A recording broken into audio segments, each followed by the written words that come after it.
Thank you so much. Thank you so much. Wow, thank you. Oh, hello, everybody. That is so great. Thank you. Oh, my goodness. Wow, well,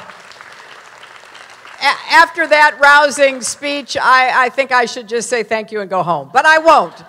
I want you all to please be seated because I am thrilled to have this chance to be here with all of you. I want to give a shout out to the overflow room. They're down the corridor. They're watching us and hearing everything that goes on. I'm sorry that we ran out of space, but actually it's kind of a good thing we ran out of space. We have so much interest, so many people who are here with us. I also want to thank this amazing school. Thank you to the principal and the assistant principal for the expeditionary learning that occurs here at King Middle School. Thank you very much.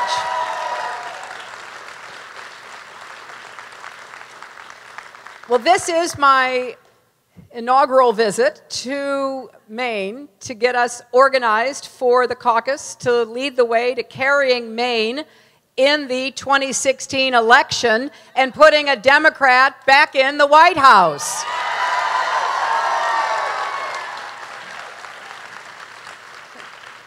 I'm pleased that the mayor of Portland, Mayor Brennan, former Governor Baldacci, and other elected officials from the State House and Senate are with us because I think they understand, as we all do, that our country does better, our economy does better when there is a Democrat in the White House. And from my perspective, we're going to tell that story everywhere I go because I want the American people to understand clearly what the choice is. And there is no doubt that they, as you've seen in the last two debates, want to return to the failed policies of trickle-down economics. They want to make it easier for the super rich and the corporations to have their way. That didn't work for America before, and we can't ever let it come back.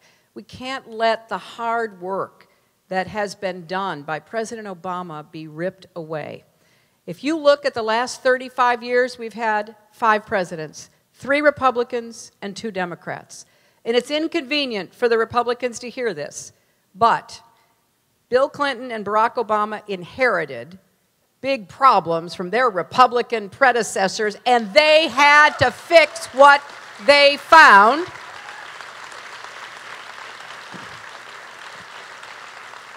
And you know, in my husband's case, it was an exploding national debt, a bigger and bigger deficit, and problems in the economy. And after 8 years, which wasn't easy, we had 23 million new jobs, and most importantly, everybody's income went up. People at the top, people in the middle, people at the bottom. That's what's supposed to happen in America. We're supposed to be building prosperity for all, not just a few. And we ended up with a balanced budget and a surplus that gave us the opportunity, if it had been taken care of, to solve so many of our problems. You know, I joined the Senate as a senator from New York in 2001, and I was enthusiastic about representing that great state. But I quickly became very worried because the new Republican administration wanted to turn the clock back. Big tax cuts for the wealthy. And then we had 9/11.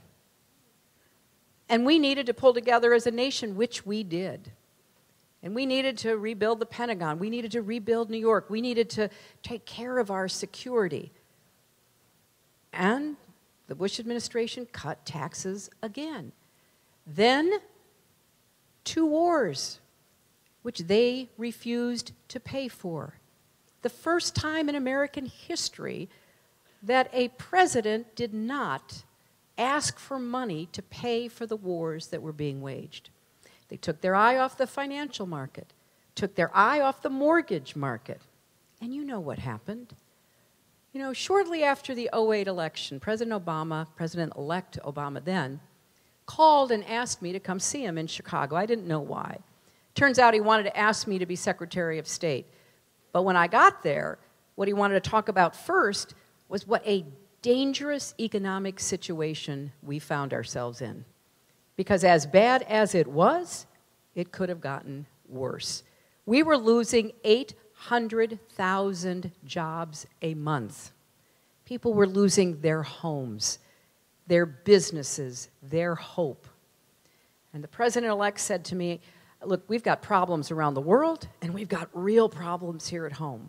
I can't concentrate on both. I got to concentrate on the economy and try to pull us back out of that ditch, but I need you to go be Secretary of State and start rebuilding our leadership and our reputation around the world. And then the president got to work. It was not easy.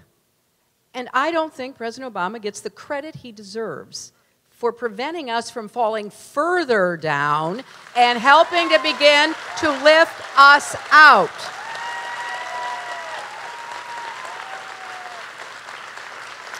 So now we've recovered more than 12 million jobs. That's the good news. And it is good news. The recovery is proceeding, but we haven't finished what we need to do. Incomes are not yet rising. We don't have enough jobs for people who need and want them. We have too many people who can't get full-time jobs, who are working part-time. We have a lot of problems in being able to get kids to afford to go to college, don't we? To be able to get in and then be able to finish, to get their education, and then if they do, they end up with this huge amount of debt that is stymieing their futures. So we have work to do in America, and I'm running for president to continue that work as a proud Democrat, as someone who has watched what works in America, not some abstract ideology that is all about helping the rich and nobody else, all about letting corporations do whatever they want to bust unions, exploit workers, pollute the environment. We cannot go back there. We must take a stand for our country.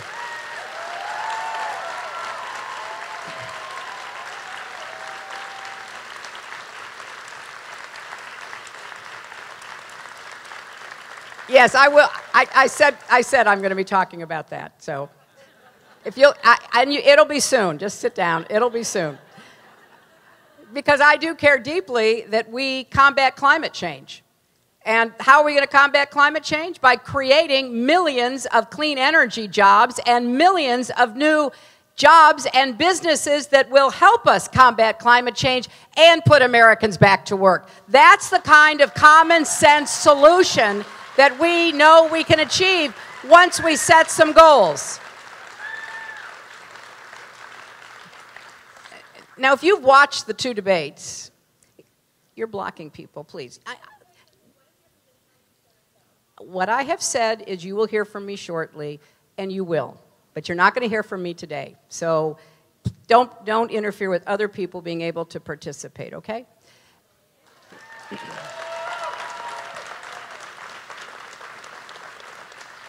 There are many issues about the environment, not just one. And my job as your president is to put into place an effective program to create those clean energy jobs and to lead the world in combating climate change. And we've got some seats that are empty now, so if people who are standing want to sit down, please go right in and join us. So this election is a referendum on our future. There's no other way to put it. I am not running for my husband's third term. I'm not running for Barack Obama's third term. I'm running for my first term, but I'm going to do what works and to make America work again.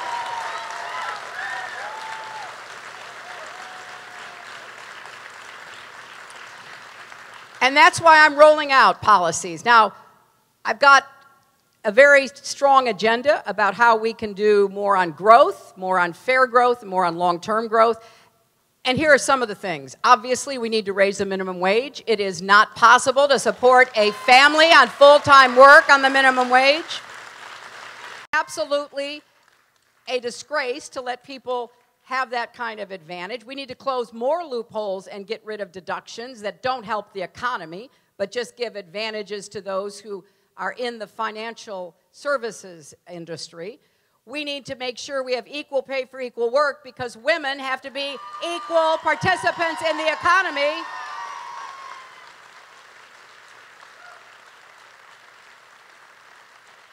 And I want to see us provide incentives so that when you work hard, you can actually share in the profits that your hard work actually produced. And that means we need to incentivize businesses to do what the Market Basket did over in New Hampshire and Massachusetts, share those profits to the people on the top and the people who are stocking the shelves.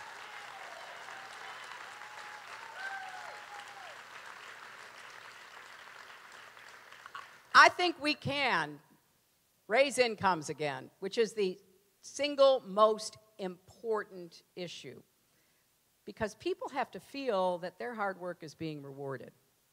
And then we have to make sure that as we reward that hard work, the prosperity is broadly shared. And from my perspective, there isn't even a fair comparison between where we as Democrats stand and where the Republicans stand. But this election will not be easy, because I think a lot of people are trying to figure out why things have gone off track. And they're frustrated. Some of them are even angry. The Republicans really do want us to have a case of collective amnesia, to forget how we got into the economic mess we ended up in. I'm already, arguing back and forth with some of the Republicans. You will hear them say, maybe you heard them say in the debate, this is the slowest recovery in history. That takes a lot of nerve. Why did we need to recover? Because their economic policies put us into the ditch in the first place.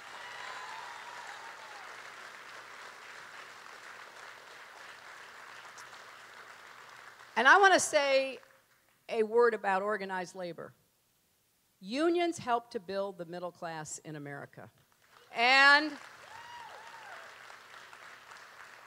you can chart declining incomes with the decline of organized labor. It's a fact. And what the Republicans are trying to do, led by some of their presidential candidates, is to squash the rights of people to organize and bargain collectively. I think that's a terrible mistake. I believe in the balance of power. I think our founders were absolutely so smart. You got to balance power. So if so much of the power is in the hands of the rich, the wealthy, the corporate interests, who's going to stand up for everybody else? Unless you can organize, unless you can speak out, unless you can sit across the table. So I'm going to do everything I can to further the right to organize and bargain collectively, because I think it's good for our economy and it's good for the middle class of America.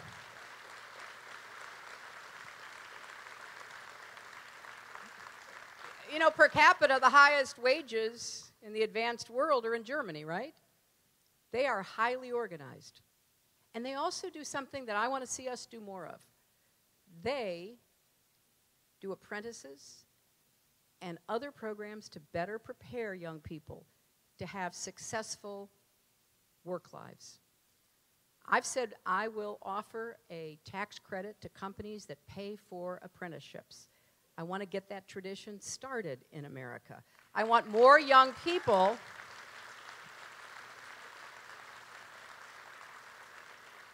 to get trained and get the skills to get good jobs in the trades, in the crafts, in advanced manufacturing, in computer coding, for goodness sakes. We've got so many jobs that we should be helping young Americans get, or mid-career Americans transition into. I will make that a high priority of my presidency. I will have people in the White House scouring the help wanted ads. And if there are jobs that are not being filled, then what do we need to do to help young Americans get the skills they need to fill those jobs. Because that, to me, is how we begin to reconnect our economy with the workforce and give more young people a better chance at their future.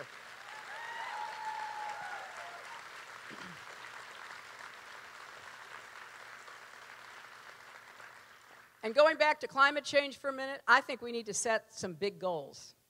I come from a time when America set big goals. I can remember when President Kennedy said we were going to send a man to the moon and bring him back within the decade. A lot of people laughed at that. They said, we can't do that. We're not going to do that. He said, oh, yes, we are. And we did.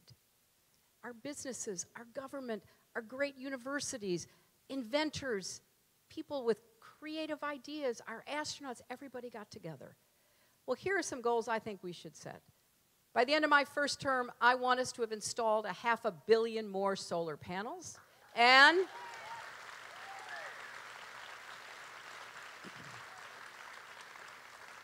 by the end of my second term, I want us to have enough clean energy to power every single home in America.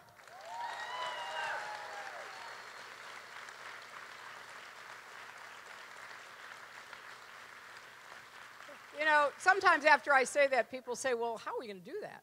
Well, let me just tell you, I spend a lot of time in Iowa these days, and Iowa already gets 30% of its electricity from wind. 30%. This is within our reach if we organize ourselves in the right way. If we move the financial and tax incentives away from fossil fuels to wind, to solar, to biofuels, to give us the system to be able to.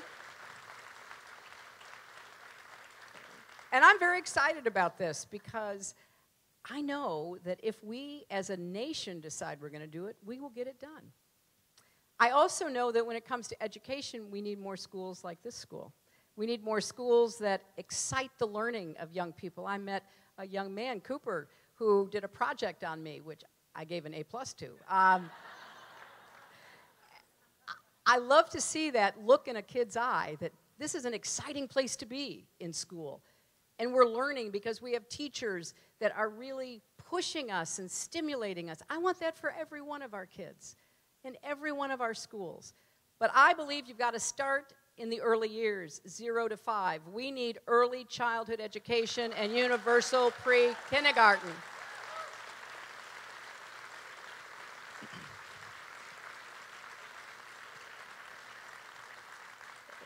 Now, I sometimes get accused of talking about my granddaughter too much, but you can't talk about her enough, right? She's going to be a year old a week from tomorrow. But here's what she has taught me in her very short life. That when you see this new person, you get so focused on what's happening minute by minute, day by day, that it can really just take you away from the daily pressures. I mean, it's just amazing. When she learned how to clap her hands, we gave her a standing ovation. I mean, it's just the most wonderful experience. But it also forces you to think about how you want to be sure she gets every opportunity in her own life. And, of course, we will do what we can and hope she has the character and the work ethic to take advantage of those opportunities. But that's not enough. It's not enough. What kind of country will be waiting for her? What kind of world will be out there for her? How do we give every child in this state and across our country the same chance to live up to his or her potential? That is what I think about as I run for president. And early childhood education is one way to begin to offer more support to children. You know, 80% of your brain is physically formed by the age of 3. And just think about what that means. If you've got a child like our granddaughter, we read, talk, and sing to her all the time. Honestly, I think her first words are going to be enough with the reading and the talking and the singing. We are pretty obnoxious about it. But we know it's not only something that we love doing, it's something that is building that brain. So that when she gets to school, she has a better shot of having the vocabulary and understanding the concepts that will get her off to a good start in school. But think about all the kids who are just as smart, just as naturally gifted, but who haven't had that opportunity. We need to rebuild the opportunity ladders in America. We need to help people get on that first rung and that second rung and go as high as they can. I don't think it's right that we are moving towards such an unequal society where some people have so many more opportunities than others. I am the granddaughter of a factory worker. My grandfather went to work in the Scranton lace mills in Scranton, Pennsylvania, every day of his working life. He worked there to provide a living for his family, but also because he wanted his children to have a better chance. And he succeeded. Each of his boys went to college. And my dad, he ended up being a small businessman. And it was a really small business, but it provided a good, solid, middle-class life.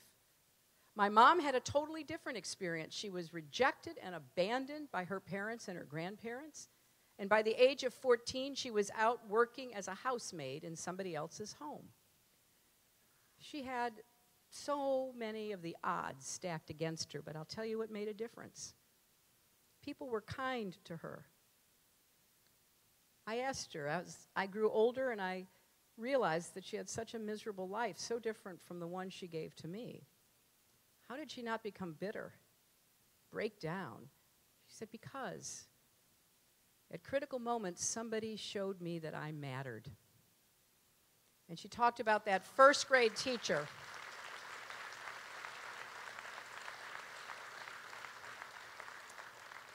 You know, the first grade teacher who saw she didn't have enough to eat and began bringing extra food without embarrassing her, saying, you know, Dorothy, I brought too much food today, and fed her the entire year. Or the woman whose house she cleaned, saying to her, I know how much you want to go to high school. If you get your chores done early in the morning, you can go to high school.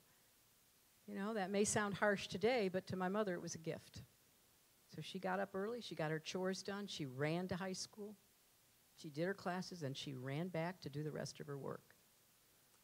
I tell you that because I believe that we got to rebuild those opportunity ladders, and we have to provide more support for families, starting with better jobs, with rising incomes, a higher minimum wage, early childhood education. But there are some things that only people can do for each other. Showing kindness, showing respect, helping somebody out. We need to do both in America right now.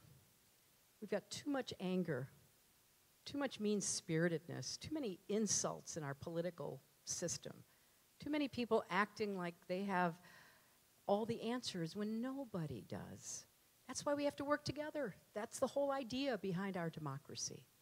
So when I think about young kids, I think about my mom.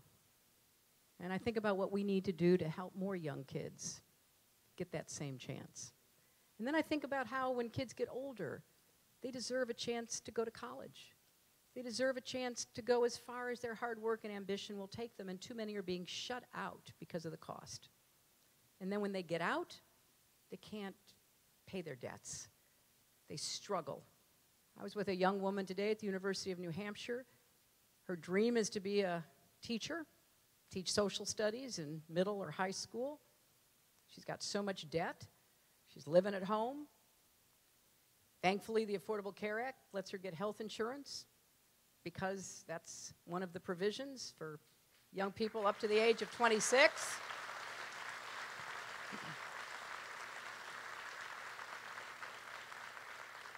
She's not asking for a handout. She's asking for a hand up. She's asking for her country to say, hey, we want to invest in you. And that's what I'm going to do by lowering the cost of debt, refinancing the debt. If you can refinance your house and refinance your car, you ought to be able to refinance your student debt to a lower cost.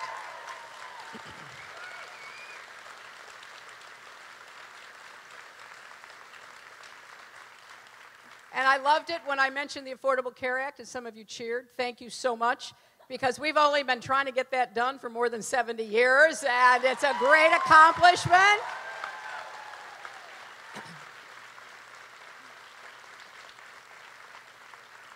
I will defend it, but I also will work to improve it. We got to get the cost down. We've got to get more choices among insurers, and We've got to deal with the exploding costs of drugs and other issues in the healthcare system. But I want to quickly mention three things that are related to health. One, we need to figure out what we're going to do for chronic long-term care. Alzheimer's, autism, other diseases, conditions, accidents that leave a person unable to care for him or herself. We are relying on family members largely. And every family member I've ever talked to has said the same thing. They want to do that. They want to provide that care. But they're spending down their savings. They have no respite. They have no help. We got to think this through. I don't believe we have all the answers yet. But I know it's only going to become a more pressing problem because people are living longer. So we're going to have more and more people who are facing these kinds of difficult caregiving situations in their families. The second thing I want to mention is mental health. You know, we're supposed to be treating mental health the same as physical health, and we are not. We are not giving the same resources and support.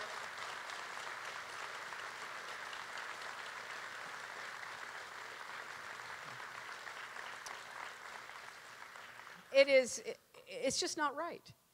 You know, the Affordable Care Act is supposed to provide access to mental health, but you know insurance companies are not doing what we need them to do. You know that it's too expensive for most families. You know we don't have enough resources or trained people. So I'm going to really focus on mental health because there are a lot of people who are in need of some kind of support, and they can't get it. And it's very connected to the epidemic of substance abuse that we are facing in our country. Oftentimes, because people have untreated mental health, they medicate themselves with alcohol and drugs.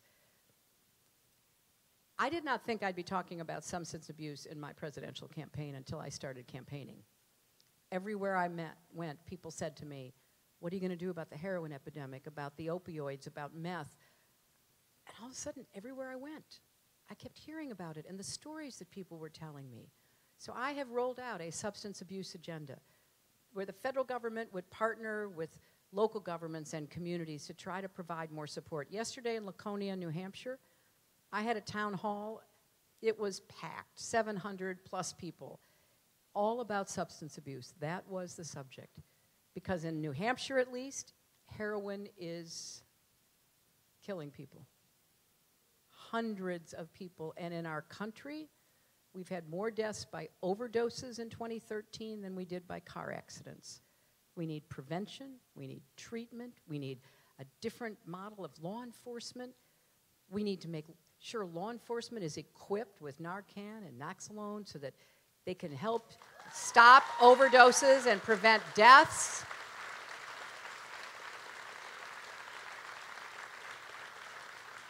So I'm going to keep talking about it, and I'm going to keep raising it, and I'm going to keep challenging other candidates to come up with a plan to, you know, compare to mine, because I think it's one of the most important health issues we face. There's a lot of work to be done in the country, but I want to say I will defend our civil rights and our human rights, starting with a woman's right to choose, and I will defend Planned Parenthood.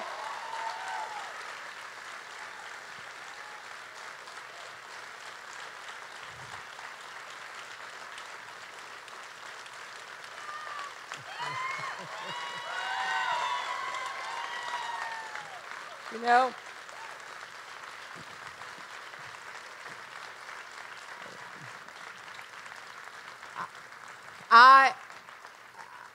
I have to tell you, I thought the way the Republicans talked about this issue, made up things about this issue, have threatened to shut down our government over this issue, shows not only an indifference, an insensitivity, maybe an obliviousness to what Planned Parenthood does for millions of women, but it also sends a message to the world that we can't govern ourselves. The idea you would shut down the United States government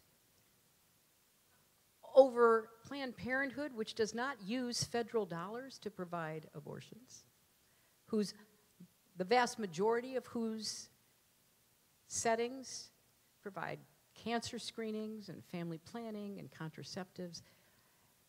it just makes no sense. It's nothing but pure partisanship to inflame people, to set people against each other.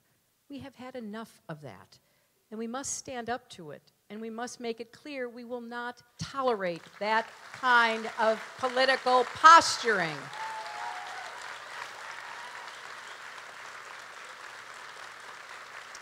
Now, I will also defend marriage equality and work against discrimination against LGBT people. I will defend voting rights. I want every 18-year-old to be automatically registered in America to begin charting your future. I will fight against Citizens United and try to get the dark, unaccountable money out of politics. And that, of course, means I will appoint Supreme Court justices, and the next president may get 3 or 4 appointments who care more about a citizen's right to vote than a billionaire's right to buy an election in America. We're not going to stand idly by.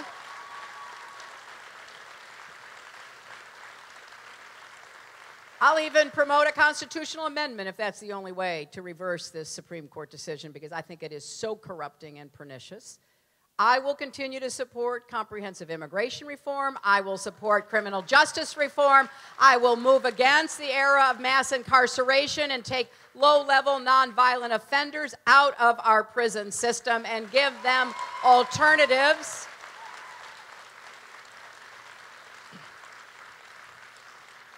And around the world, I will continue to stress diplomacy.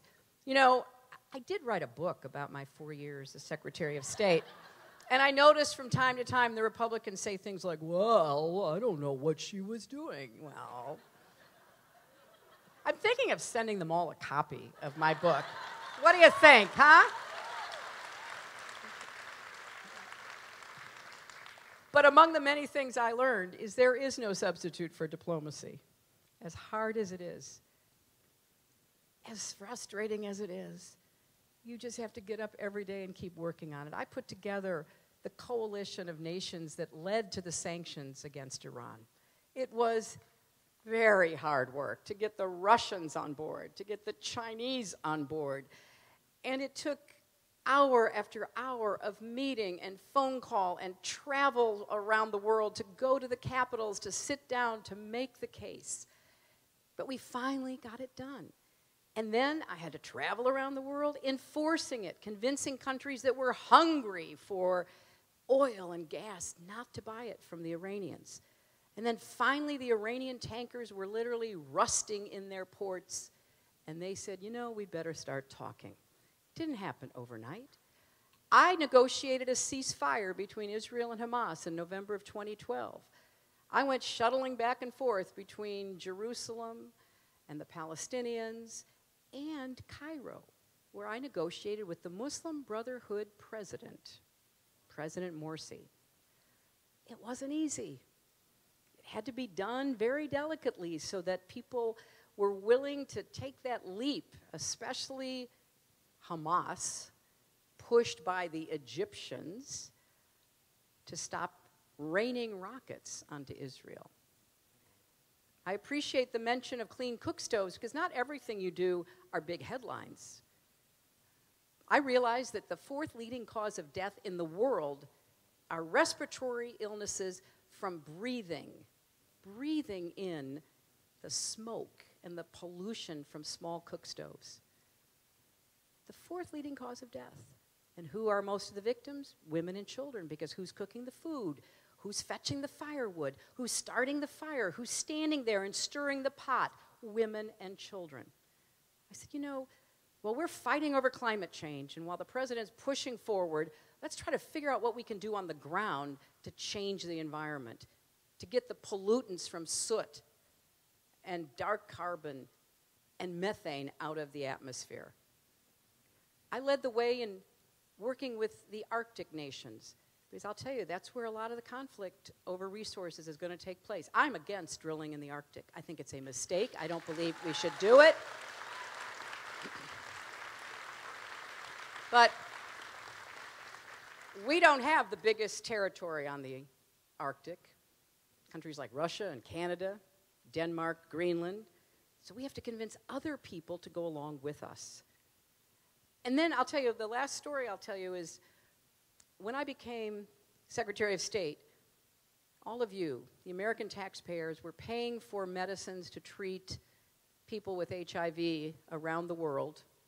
And we had 1.7 million people on treatment. And we had a certain amount of money that we could spend to buy those drugs. And I worked with my team to say, how can we get the cost down so we can actually deliver more medicine to more people? And we bought generic drugs. And by the time I left, we had tripled the number of people whose lives you are helping to save because we got smart about how to buy the drugs and deliver them more efficiently. So 5.1 million people are now alive thanks to the generosity of the American taxpayer.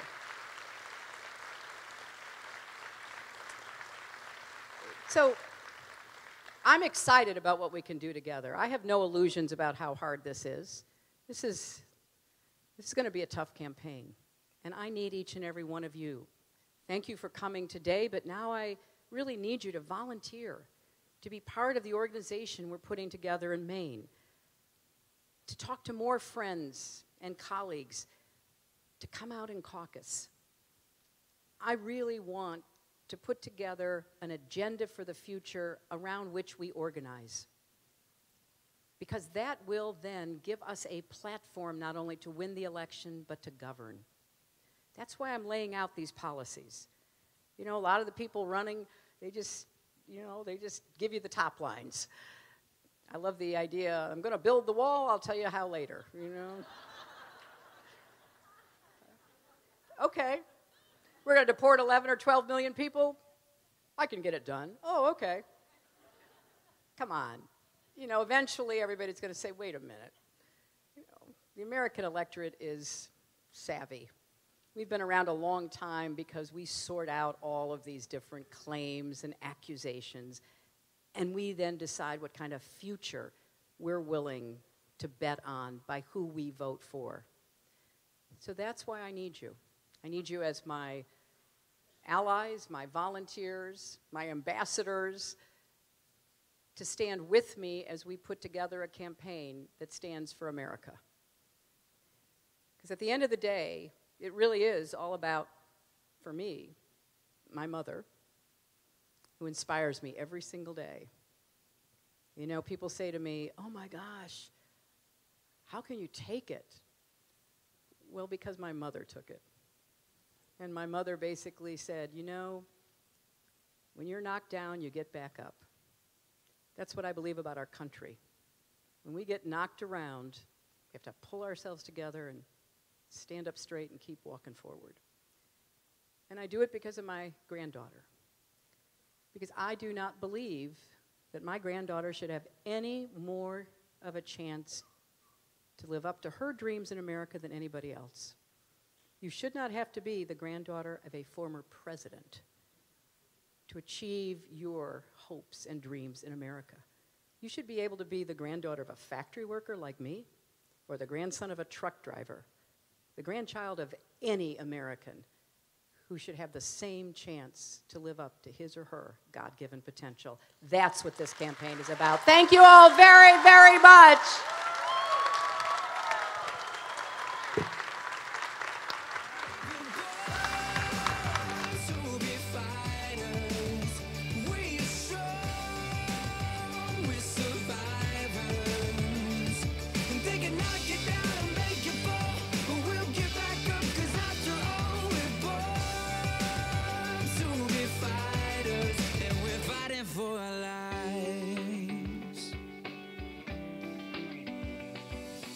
Been through a war, put up a fight.